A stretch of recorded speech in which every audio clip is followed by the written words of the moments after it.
Communication. You know, we do it all the time, but really, how much training have you ever had in communication? And then what happens is that we model the communication patterns of our parents and our siblings and our families and our societies. This section, we look at a model of communication that is known as nonviolent communication. And until I read about nonviolent communication, I certainly didn't think my communication was violent. But nonviolent communication is about the fact that really, how much of the time when we communicate are we busy beating ourselves up and beating other people up? And I wasn't aware of how much I was doing this until I got involved in this nonviolent communication model.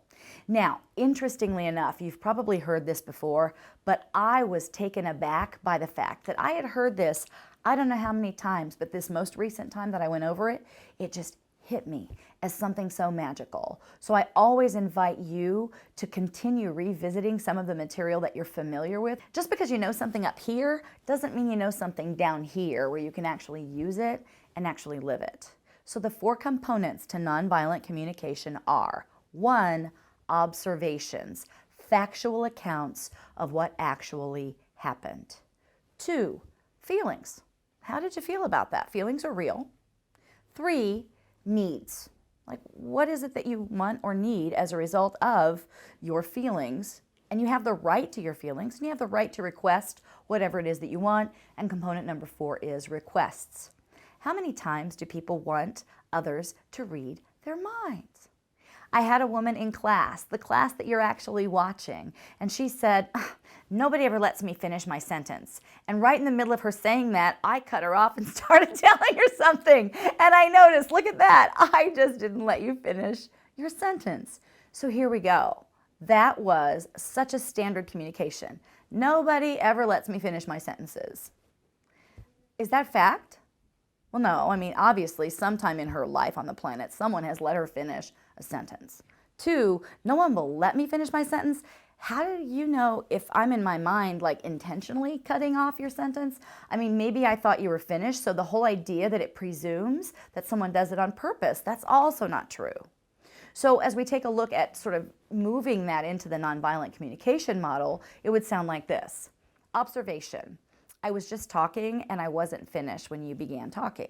That's an observation. Feelings. I felt like you were cutting me off and really not giving me the attention that I felt like I deserved. You weren't really listening to me. That's what I felt like. 3, going into needs. You know what? I really need you to let me finish my sentence, to just hear me out before you go in and talk back. And then 4 is the request for what you want. A lot of people would stop at, hey, I really need you to let me finish my sentence, because you would think, didn't I just make a request? No. You stated your need, but you presumed that I would understand what you wanted me to do as a result. It's one of the biggest mistakes that we make, because what I think I ought to do is probably different than what you really want me to do. So the last piece, which is the request, would be, so if you could just wait until I finish and just wait until there's a pause so that you know I'm finished before you would begin talking, that would mean a lot to me. Now then I have a choice. I can either accept the request, reject the request, or negotiate the terms of the request. But most of the time we don't engage in nonviolent communication requests like this. What we engage in are basically the 2 life-alienating communication techniques, which are moralistic judgments and comparisons, and denial of responsibility.